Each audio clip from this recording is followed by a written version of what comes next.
2 minutes past 10 o'clock. We're showing 41 degrees right now up to Payson Airport. And this morning on KRIM's Community Spotlight, well, we're talking with Glenn McComb from out at Plant Fair Nursery. And Glenn, how you doing this morning? I'm doing pretty good. Now, a lot of people might be thinking, well, gosh, it's winter and everybody, is doing nothing as far as planting and stuff. But actually, there's some things coming up that people need to be thinking about getting ready for.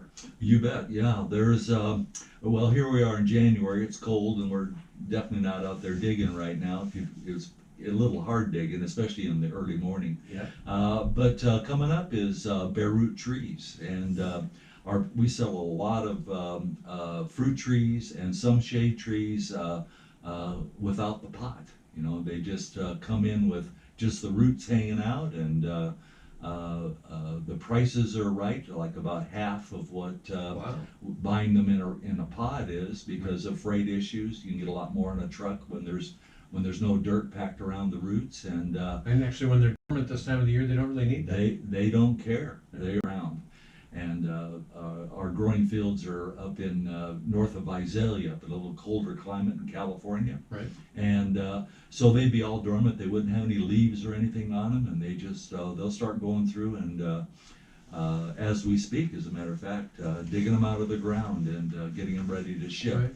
And then about the third week of this month, which is coming up pretty fast, a couple more weeks. Be here in an hour or so. Yeah, that's right. They'll be shipping them to us, and then what we do is we put some out for sale, close to half, and then the other half we start putting in pots for our fall crop. And we do that because the way the plant business has been over the last few years, really good during the pandemic, which is still going on, of course.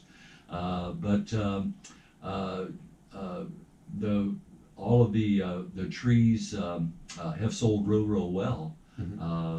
As bare root. So we sell about half of them. That helps people that want to get orchards running. We've got some folks that are up in the Sholo area that are putting in a big orchard up there. Oh, wow. And so they come in and buy quite a few trees from us during that time when it's half price, and they get a real nice tree, and they can get their orchard growing up there. And then a lot is sold, of course, right into the Payson area. So what are the more popular trees that you have available for this elevation? Well, number one is always apple. Yeah, apple is it blooms a little bit later. It has a real hardy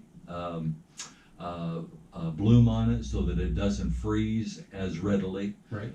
We can get a late frost, and that knocks them off. But number one would be apple. Number two would be pear.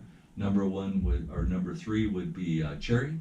And then after that, then we sell stone fruits like peaches and apricots and plums and that sort of thing, which for our area, and as you go up the hill, the late frost pretty much affects all of the stone fruits. But a lot of people like to try, and every 3 or 4 years they get a real good crop.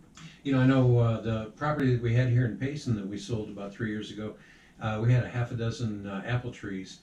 And man, there's nothing like a tree ripened apple. Boy, isn't that the truth? It is so much different than what you buy in the store, in my opinion. Yeah. The other thing that I noticed too is we had a pear tree, and we used to get a little bit of fruit off of that, and the apple trees routinely every year. But as you mentioned, we had a peach tree, and boy, it was like once every maybe 4 years. We'd actually have peaches, because those late frost just would always do it in. But man, there's nothing like fresh tree ripened fruit. Oh yeah. And so that's the fruits are really the popular thing that most people are going for. Right. Well, we do have some like we sell poplar trees. Right. Poplar trees are pretty popular. Yeah. Ooh, there you go. They're some of the fastest growers, right? They're absolutely the fastest. Yeah. If you want a fast growing shade tree, that would be the one to get. So we sell those, and then purple leaf plum is real popular, and we have a hard time getting those sometimes throughout the real selling season, which would be anywhere from May all the way to August or September. Right. So we pot those up so that we have those to sell in the fall. Part of the problem is with the sales the way they are in trees right now, it's really good, and so our growers will just sell right out by the time they get to August. and that's one reason why we pot them up so that we have some to sell September, October, and Right. November, and that has happened every single year. So it's been a good move on our part to make that work. Right. One of the more interesting, I don't know if you want to call them ornamentals, but one of the more interesting trees that I've seen a number of, especially out in Star Valley, are the globe willows. I think that's a spectacular tree, and Yes. how big they get and the shade that they offer and all of that. That's something else that seems to go pretty good at this elevation. It does real good at this elevation. As a matter of fact, the Star Valley Park, the McDaniel Park, they just put in 10 globe and weeping willows there to Wow. replace some of the trees that we put in like 3 or 4 years ago, to replace them. And happens to be one of Roy Hott's favorite trees, and he's the planter. So Well, there you go. That's a so good deal. we got those for him, and they really do well. All they take is water. Right. If you've got water, you can make those grow. And if you look around, there's some ponds down along Flowing Springs. There's a pond down there that has those beautiful trees. Want to see real big ones? Farmington, New Mexico that's where the original Navajo globe willow came from. They must be 60, 80 feet tall down right along the river there. And we don't have them get that big here because we just simply don't have that much water. But Now, is that a tree that you can also get with the bare root this time of year? no, Yeah. I don't sell those bare root. They're so fast growing, and they root very well in the pot. So you're getting a real good root system in the pot, as opposed to just being in bare root. Hopefully. Now, you were talking about some of the customers that you have up on top of the rim as well as here in Payson. What about the lower elevations with Town of Basin? You sell many trees for down in that area as Our well? stone fruits almost all go down to the basin. Right. Yeah, so That's like, pretty good elevation for that. oh yeah, like your place down there, Right. you'd be great with peaches and plums and apricots and. And we have 4 that we got from you here a few years ago. How they doing? Yeah, growing right along. They're the little dwarf peach trees, and they've done quite well so far. And then we've got a couple of plums too that are getting taller, but we're only like 2 years into it, so it's I'm anxious for baskets of fruit, and it's not quite time for that yet. But we're getting close. That'll happen, won't it, this spring for you? I So hope. they have a second year or Yeah. third. This will be the third. This will be year. the 3rd year. Yeah, you should have a bucket of fruit. Oh, good. I'm looking forward to that. I have a friend out in Star Valley that had a dwarf peach tree, and I was amazed at how much fruit came off a relatively small tree. I mean, it was just the branches were heavy laden, bent Yeah. over, but a ton of fruit off that thing, and again, tree ripened fruit, major yum. Yeah. So we have the trees that need to be the bare root trees that are going to need to be put in the ground soon. You have something else like that too? Yeah, well, there's roses coming then right Oh. directly after that. So the schedule for the first week in February would be our roses, and this is the time of the year when you can get roses that are not just sold as pink or red or white, whatever, but they're sold by their name. There'll be patent varieties, there's non-patent varieties, there's varieties that have been around for 50, 60 years that we know do real well in this area. So we try to sell roses that will take our weather. Right. So, and almost all of the old patent, non-patent, well, they were patent at one time, but now they're non-patent. They do real well here. And names like Chrysler Imperial, which is a Right. real dark red, and Tropicana, which is a beautiful orangish copper color. And there's just a whole lot of them like that that you can get a select name. The actual rosarians are getting to be far and few between now. People just want a rose to, I guess, just to kind of color up their garden. But there's still a lot of people who recognize names and who read the rose books and want a real new one. And so we call them newfers. So our newfers, we'll have some of those that are newly patented this year, Right. or for 22, and then we'll have some of the old ones that have been around for 50, 60 years. And we'll have a lot of them this year. I think we're close to about 1,000 we'll have potted up. What we do is we bring them in bare root, but we don't sell them bare root. We put them in a fiber pot, and then that fiber pot, you can plant that pot and all. Oh, right. So if you get them early before they're actually starting to leaf out, you can take them right out of that pot. Use the planting material that's in the pot to plant them with, and then they'll come right out in your own place. Once they start to root out, once they start to get leaves and possibly even blooms on them, then we recommend that you plant them pot and all. And that is just fiber. It's just like paper is what it is, and it Right.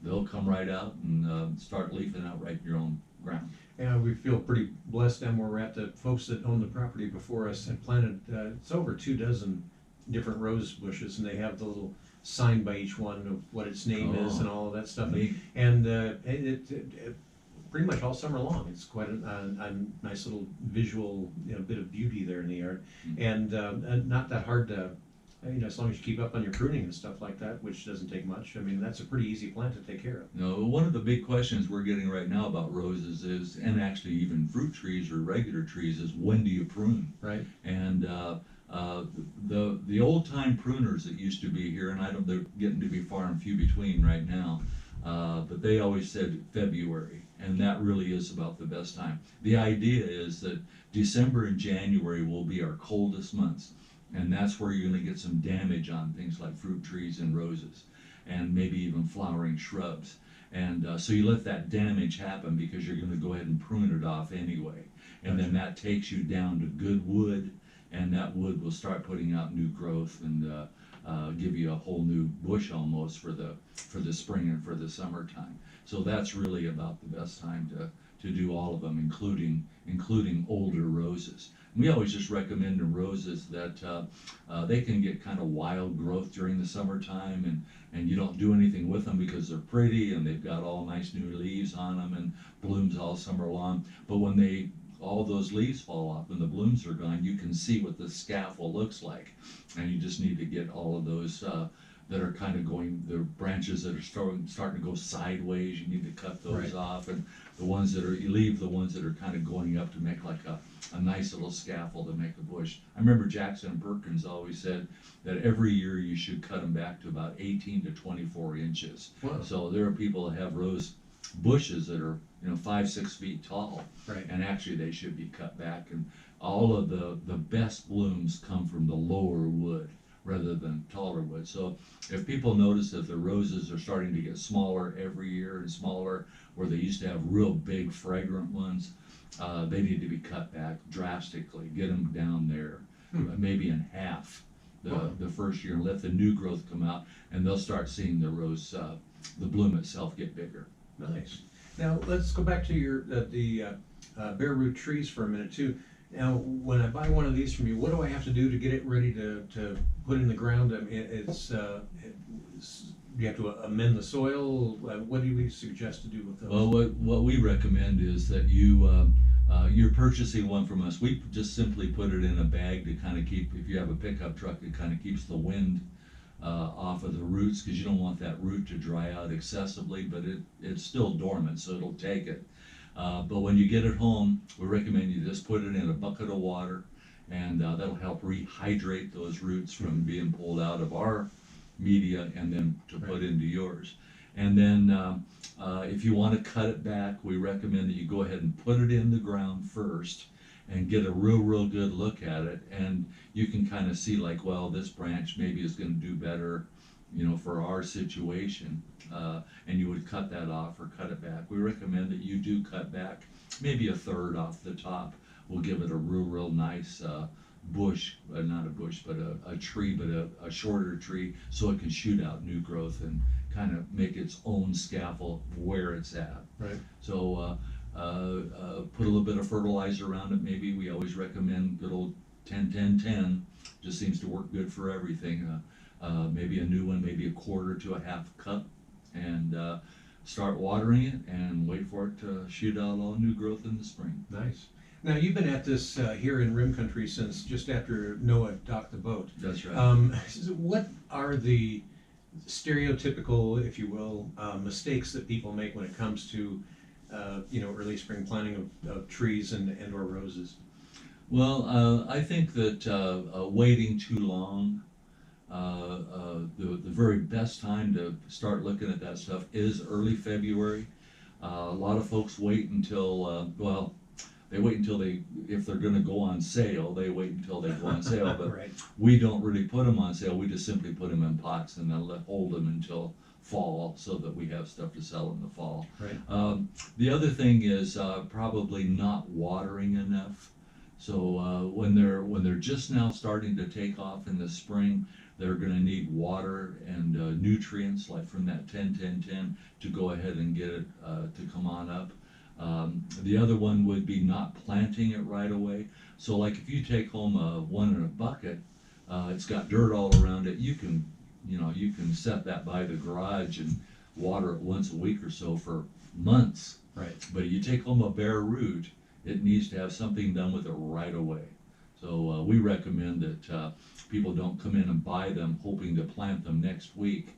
We hope that they come in and when they're ready to plant, they maybe even have the holes dug. Right. And then just take them right out of the bare root right home and get them right in the ground within hours rather than days or weeks. So you're typically not seeing any problems with people overwatering?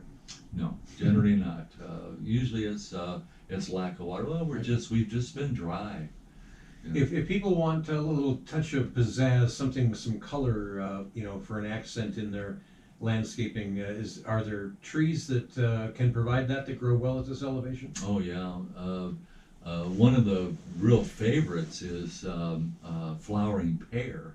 And you see those over at Green Valley Park. Mm-hmm. Beautiful white blooms first thing in the spring before they put any leaves out, and then they have beautiful fall color with red leaves in the fall. Maples are becoming the most popular. We have one called Autumn Blaze, and it can grow anywhere from 18 inches to even 3 feet in 1 year. It's a combination of red maple and silver maple. Silver maple is a very fast-growing maple, and then red maple, of course, is slower, but you combine the two, you get the color and the speed.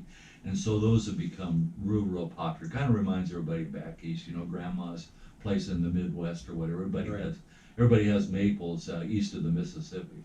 Right. And so we haven't developed them, but people up in Oregon especially have done a real good job of developing maples that will work in the West. Right. And so probably one of our best colors. There's also a highly underrated tree is a flowering crabapple. Really? I've tried to get people to buy crab apples. I don't know what the resistance is, but in the early spring, they are just a knockout, just beautiful flowers. There's all different colors from actually yellow and white and pink and red and combinations of all of those, and they make a real nice tree. Another one is redbud over by the hospital on, I don't know what the name of that road is. It kind of curves around the hospital. Right. There's one right out there by itself in kind of a little planting area, and every year that thing just puts out beautiful magenta colored blooms, just fantastic. Then it has big round green leaves on it, or redbud. Oklahoma redbud is that, and it doesn't get to be a very big tree, so it's not like obnoxious. It doesn't get huge, maybe 15 feet, 20 feet at the max. Wow. And absolutely beautiful. So there's a lot of good flowering and trees that have interest. Right. So and crabapple too. I hadn't even thought of that. That's interesting. Yeah, they're flowering rather than having crab apples on them.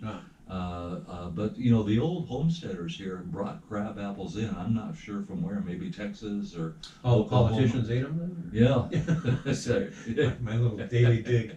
That's interesting though. So as far as plums, I know at the previous property here in Payson, we had a couple of different kinds, or a couple of different trees anyway, and some seem to produce more fruit than others. Right. Are there some of those that are more of an ornamental sort of thing as well, or is it just had to do with conditions? Well, the purple leaf plum doesn't really put out, it can, but it doesn't put out a good edible plum. They're very small and kind of make a mess. Right. But for you down in Tono Basin, Japanese plums like Santa Rosa, Satsuma, Mariposa, there's a whole bunch of those that do real well, but they bloom very, very early.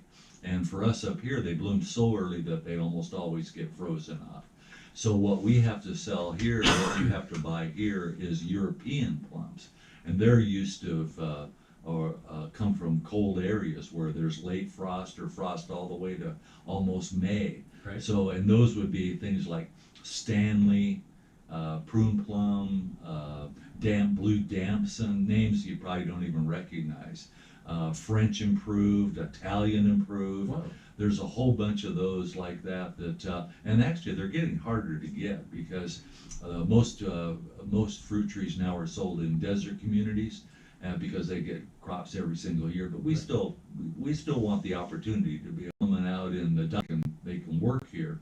It's just people don't recognize the name, so you think, well, I don't know what that is. But they're actually a prune plum, and they're not sweet and juicy like a Japanese plum, like you would buy in the store. Right. They're used more for canning or cooking or making jams and jellies and that type. You can eat them, but they're not that real vibrant flavor like Right. a Japanese. You know, one of the other, and we're almost out of time, but one of the other things that you and I have been talking about that I found kind of fascinating, we had an interest in planting some bougainvillea on our property down in Tono Basin, and you had told me previously, and I've been scratching my head about it ever since, that it's really good to, down at that elevation, to get it planted early in the spring, so that it has a full year of growth before it has to face its first frost. Yes, that's right. Bougainvilleas will freeze, and I'm not sure, you'll have to kind of figure out what your coldest temperature's been this year.